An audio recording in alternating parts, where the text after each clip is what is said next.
تو ایک کنڈیشن یہ ہوتی ہے جس میں وہ مکمل حی ہے, مکمل زندہ ہے, جس میں وہ ہم سے بات چیت کر رہا ہوتا ہے. ایک کنڈیشن یہ ہوتی ہے جس میں وہ مکمل اس کی ڈیتھ ہو چکی ہوتی ہے, اس میں ہمارا اس سے کوئی رابطہ نہیں ہے, اس پہ جو گزر رہی ہے وہ جانے اور اللہ جانے. جیسے حضرت عمر نے فرمایا نا کہ حدیث میں آتا ہے نا کہ جو برا آدمی ہے جب اس کی میت کو قبر کی طرف لے کر جاتے ہیں تو کہتا ہے کہ تم مجھے کہاں لے کے جا رہے ہو, اور اچھے آدمی اچھا کیا کہتا ہے, مجھے جلدی لے کر جاؤ. یہ برزخ کی باتیں ہیں جو وہ خود دیکھ رہا ہے. لیکن ایک حالت مرنے والے کی ایسی ہے جس میں وہ آدھا عالم برزخ میں اور آدھا عالم دنیا میں. اس کنڈیشن کو سکرات موت کہا جاتا ہے. سمجھ رہے ہیں بات کو, کیونکہ یہاں شرعی احکام چینج ہو جاتے ہیں. شریعت میں کچھ احکام ایسے ہیں کہ ابھی اس کا حکم کچھ اور ہے, مرنے کے بعد کچھ اور ہے. تو جب انسان مکمل حیات میں ہو تو اللہ نے اس کے لیے توبہ کا دروازہ کھولا ہوا ہے.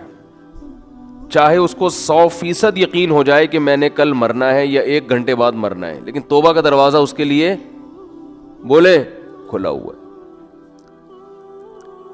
ایک آدمی نے ساری زندگی گناہوں میں گزاری, کفر میں, الحاد میں, شرک میں, خدا کا انکار کرتا رہا, اللہ کے ساتھ شرک کرتا رہا, شراب پیتا رہا, زنا کرتا رہا, 90 سال گزار دیے اس نے.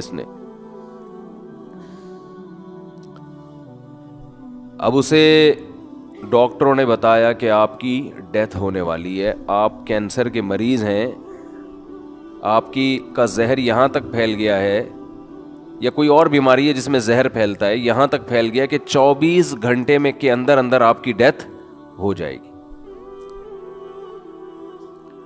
یہ بھی اب توبہ کرے گا تو اللہ اس کی توبہ قبول کریں گے, یہ اللہ کا وعدہ ہے. دل سے کرے توبہ, یہ والی توبہ نہ ہو کہ اگر نہیں مرا تو ٹھیک ہے پرانا اسٹائل, مر گئے تو توبہ تو کی بھی ہم نے. وہ بھی پھانسی والا بھی ایسا ہی ہے, 90 سال میں اس کو پھانسی کی سزا سنا دی گئی. یہ پھانسی والی مثال اور آسان ہے. اس کو پھانسی کی سزا سنا دی گئی اور اسے بتایا گیا کہ 6 مہینے بعد آپ کو ہینگ کر دیا جائے گا, لٹکا دیا جائے گا. کہ ایک شخص 90 سال کی عمر, اس کی ساری زندگی قتل میں گزری, ڈکیتیوں میں گزری, ظلم میں گزری. کورٹ نے فیصلہ کیا, جو کہ نہیں کرتی عام طور پہ, لیکن کر دیا کہ اس کو پھانسی پہ لٹکایا جائے گا, 6 مہینے بعد لٹکایا جائے گا.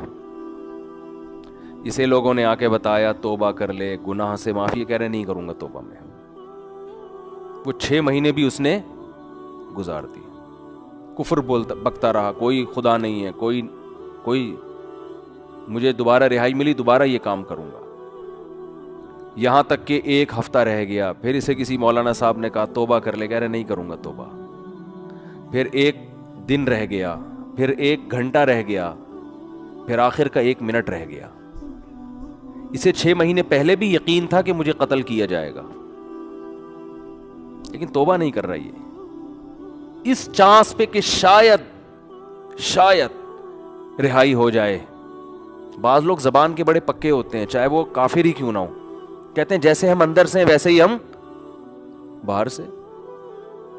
جیسے نبی صلی اللہ علیہ وسلم کے چچا ابو طالب تھے نا, موت کے وقت کلمہ نہیں پڑھا. انہوں نے کہا نہیں, اب اگر میں پڑھوں گا لوگ کہیں گے ساری زندگی جس دین پر قائم رہے موت کے ڈر سے, تو میں نہیں پڑھوں گا کلمہ. جیسا جو میں ہوں اندر سے ویسا ہی میں کیا ہوں. ان کی ایک رائے تھی کہ میں جیسا رہا ہوں ویسا ہی رہوں گا میں. ہمارے نبی کو بہت افسوس ہوا, بہت غم ہوا. اللہ نے فرمایا انک لا تہدی من احببت, اے محمد صلی اللہ علیہ وسلم جس سے آپ کو محبت ہے, ہدایت کا اختیار آپ کے ہاتھ میں نہیں ہے. یہ نہیں کہ آپ کو جس سے محبت ہے آپ اس کو ہدایت بھی دے دیں, یہ نہیں ہو سکتا. ہدایت تو جو چاہے گا اسے ملے گی, اور یہ اللہ کے ہاتھ میں ہے. حضرت بلال کا نبی سے کوئی رشتہ نہیں، غلام، رنگ بھی سیاہ، قوم بھی الگ، غلام. ان کو ہدایت مل گئی، چاہت تھی ان کے دل میں، طلب تھی. تو بعض ایسے ہوتے ہیں کہ وہ اقرار نہیں کرتے، وہ کہتے ہیں موت کے وقت بھی ہم نہیں، حالانکہ موت کے وقت ان کو یہ ہوتا ہے کہ شاید اسلام نے جو کچھ کہا ہو وہ سچ کہا ہو، لیکن وہ کہتے ہیں نہیں، جس پہ ہم زندگی میں رہے اسی پہ رہیں گے. تو یہ جو 90 سالہ شخص تھا جس نے سینکڑوں انسانوں کو قتل کیا، ہزاروں کو قتل کیا، خدا سے بغاوت کی، اللہ کے وجود کا انکار کیا، اس سے بڑا مجرم دنیا میں کوئی نہیں ہو سکتا تھا. اسے بتایا گیا 6 مہینے بعد تمہیں لٹکا دیا جائے گا. لوگوں نے کہا توبہ کر لے، اس نے کہا کہ نہیں، کیونکہ اس کو یہ تھا کہ شاید میں رہا ہو گیا، 1% چانس ہے، تو میں نے تو وہ بدماشیاں دوبارہ کرنی ہیں، پھر میں کس منہ سے لوگوں کے پاس جاؤں گا؟ لوگ کہیں گے اچھا پہلے اسلام باطل تھا اب اسلام صحیح ہو گیا. تو اس نے ڈیلے کی، اس نے کہا نہیں، یہاں تک کہ اس کو لٹکانے میں 1 منٹ باقی ہے، 1 منٹ. اس کو یقین ہو گیا میری زندگی صرف کتنی دیر کی ہے، 1 منٹ کی. اب رہائی کی تمام اپیلیں مسترد ہو چکی ہیں، لیکن ہے پورا زندہ، ابھی عالم برزخ کو اس نے اپنی آنکھوں سے دیکھا نہیں. اب اگر یہ توبہ کر لے، بالکل پھانسی کے پھندے کی طرف جا رہا ہے، اس کو جلاد لے کے جا رہا ہے لٹکانے کے لیے، یہاں تک کہ اس ٹول پہ اس کو کھڑا کر دیا، این اس وقت بھی اگر یہ توبہ کرے گا تو اللہ کا وعدہ ہے اس کی توبہ اللہ قبول کرے گا. لیکن اس توبہ میں شرط یہ ہے کہ یہ دل میں ارادہ ہو کہ اگر بالفرض چھوٹ گیا، میں قدرت کی طرف سے کچھ بھی ہو گیا، تو میں دوبارہ پرانی زندگی کی طرف نہیں لوٹوں گا. یہ دل کی حالت تو اللہ ہی جانتا ہے نا. یہ پکا عزم دل سے ہو اور زبان سے اقرار کرے کہ اللہ میں اسلام کو قبول کرتا ہوں، میں تیرے وجود کا قائل، تیری توحید کا قائل، تیرے پیغمبروں کا قائل، مجھے اگر رہائی مل گئی تو میں دوبارہ اس پرانی زندگی کی طرف نہیں آؤں گا. حالانکہ رہائی ملنے کا کوئی چانس نہیں ہے. قرآن سے، صحیح احادیث سے، متواتر احادیث سے اہل سنت والجماعت کا عقیدہ ہے کہ اس وقت 1 سیکنڈ کی توبہ اللہ اس کے تمام گناہوں کی دیوار کو گرا ڈالے گی. وجہ کیا ہے؟ اس نے ابھی تک آخرت دیکھی نہیں ہے. اللہ اس کو بخشنے کا بہانہ کیا تلاش کرے گا؟ ہو سکتا ہے فرشتے اعتراض کریں، اللہ اب تو موت کا یقین ہے اس کو، اس کی توبہ کس بات کی؟ اللہ کہیں گے موت کا تو یقین ہے، لیکن فرشتے اور آخرت اس نے اپنی آنکھوں سے غیب پر ایمان ہے، اور غیب پر ایمان اللہ قبول کرتا ہے. بہت سے لوگ اس کنڈیشن میں بھی توبہ نہیں کرتے، بلکہ زیادہ تر تو نہیں کرتے. بہت مشکل ہے بھائی بات سمجھانا، کیسے سمجھائیں؟ کیا زیادہ تر لوگ اس کنڈیشن میں توبہ کرتے ہیں؟ بولو. نہیں کرتے. جاؤ ہسپتالوں میں کینسر کے مریضوں کو جا کے دیکھ لو، جیسے تھے ویسے کے ویسے ہی ہیں. غیر مسلموں کو دیکھ لو، بسترے مرگ پہ تڑپ رہے ہوتے ہیں. جو بت پرست تھا وہ بت پرستی میں ہی مرتا ہے، پھر بھی نہیں کرتا توبہ. تو یہ بھی بہت 1% خوش قسمت لوگ ہوتے ہیں جو عین اس وقت میں توبہ کر لیں، ورنہ توبہ ہوتی نہیں ہے. اس ٹائم پہ بھی نہیں کرتے لوگ توبہ، دل سیاہ ہو چکے ہوتے ہیں. ہمارے ایک دوست اپنا پرانا واقعہ بیان کرتے تھے کہ مجھے ہارٹ اٹیک ہوا، کہیں جوانی میں ہو گیا، اللہ نے ان کو زندگی دی، صحت دی، توبہ بھی ہو گئی الحمدللہ، نیک پرہیزگار ہیں. اگر بیان سنیں تو کائنڈلی مائنڈ نہ کریں. میرے بھائی اللہ کا قانون یہ ہے کہ جب تک اپنی آنکھوں سے موت کے فرشتے نظر نہ آئیں اس وقت تک اللہ نے توبہ کا آپشن رکھا ہوا ہے. اور جب یہ منظر آپ نے اپنی آنکھوں سے دیکھ لیا، اللہ کہتے ہیں بیڑیاں رگڑتا رہے گا، کلا انہا کلمۃ ہوا قائلھا، توبہ کا کلمہ تیری زبان سے نکلا ہوا ایک کلمہ ہے جو ہوا میں تحلیل ہو کے ختم. اللہ کے ہاں اس کی کوئی ویلیو نہیں ہے. نبی صلی اللہ علیہ وسلم نے فرمایا کہ جہنم کی آگ سمندر کا پانی خوش نہیں کر سکتا، حدیث کا مفہوم ہے، لیکن 2 قطرے جہنم کی آگ کو ٹھنڈا کر دیتے ہیں. ایک اللہ کے راستے میں شہید ہوتے ہوئے، جو شہید کے خون کا پہلا قطرہ زمین پہ گرنے سے پہلے اس جہنم کی آگ کو اللہ ٹھنڈا کر دیتے ہیں. ایک اللہ کے خوف سے رویا ہوا آنسو. کیا زبردست مثال ہے.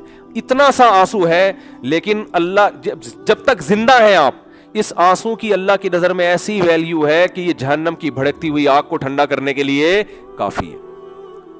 تو بھائی خوش قسمت وہ ہے جو موت سے پہلے پہلے توبہ کر. اب آپ یہ نہ سوچیں کہ یار ٹھیک ہے آخری پھندے تک لٹکنے تک آخری منٹ میں بھی توبہ قبول ہوتی ہے تو ڈیلے کر لو. تو یہ دو گڑبڑے کا اندیشہ اس میں. نمبر ایک, آپ کو کیا پتا کہ آپ کس وقت مریں گے, آپ کا آخری منٹ کب آئے گا؟ سمجھتے ہو؟ پھانسی کے مجرم کو تو پتا ہوتا ہے لٹکنے والا ہوں, ہر موت مرنے والے کو یہ پتا نہیں ہوتا. دوسری بات یہ کہ مشاہدے پر مبنی یہ حقیقت ہے, جو موت کی وجہ سے توبہ کو ڈیلے کرتا ہے ایسے لوگوں میں اکثر توبہ نہیں کرتے. آپ دیکھ لو غیر مسلموں میں جوانی میں توبہ کرنے والے, اسلام قبول کرنے والے زیادہ ہیں, بڑھاپے میں اسلام قبول کرنے والے کم ہیں. حالانکہ جوانی میں غیر مسلم بننے میں عیاشی زیادہ ہے, بڑھاپے میں تو ویسے ہی عیاشی نہیں ہے نا, لیکن اس کو تو فائدہ ہی فائدہ ہے بوڑھے آدمی کو, اسلام قبول کر لے, توبہ کر لے, بھائی اب تو کچھ تیری زندگی تو گزر گئی عیاشیوں میں, اب تو جائے گا جنت میں. لیکن دل ایسا سخت ہو جاتا ہے وہ نہیں کرتا. جوان آدمی وہ جلدی کر لیتا ہے, حالانکہ اس کو قربانی زیادہ دینی پڑ رہی ہے. آپ دیکھ لو دنیا میں توبہ کرنے والے جوان آپ کو زیادہ ملیں گے, بوڑھے ہیں لیکن کم ہیں. اسی طرح توبہ کرنے والوں, اسلام قبول کرنے والوں میں جوان غیر مسلم زیادہ ہیں, بوڑھے کم ہیں. تو اس لیے کبھی بھی اس حماقت پہ توبہ کو ڈیلے نہیں کرنا چاہیے کہ مہلت تو اللہ نے دی ہوئی ہے. اور دوسری بات, جتنی جلدی توبہ کرو گے خیر اور برکتیں اتنی زیادہ ہوں گی, آپ نیکیاں زیادہ کما لو. ٹھیک ہے کوئی غیر مسلم ہے آخری وقت میں مسلمان ہو رہا ہے, توبہ کر رہا ہے, گناہ معاف ہو گئے, لیکن نیکیوں کا موقع اس کو بہرحال, ٹھیک ہے اللہ اس کو جنت میں داخل کر دیں گے, لیکن وہ زیادہ اونچے درجات تک نہیں جا سکتا. وجہ اس کی یہ کہ اس کو اس کے اعمال میں وہ اتنی خیریں ہیں نہیں کہ جو شخص زندگی بھر اپنے اعمال میں خیر ڈالتا رہا, تو آج آپ توبہ کریں گے آپ کے پاس پوری زندگی یہ خیر پھیلانے کے لیے, اپنے اعمال میں نیکیاں جمع کرنے کے لیے. ڈیلے کریں گے تو آپ کے پاس نیکیاں کمانے کا ٹائم کم رہے گا. اللہ تعالیٰ سے دعا ہے اللہ تعالیٰ ہمیں جلد سے جلد سچی توبہ کی توفیق عطا فرمائے. وما علینا الا البلاغ.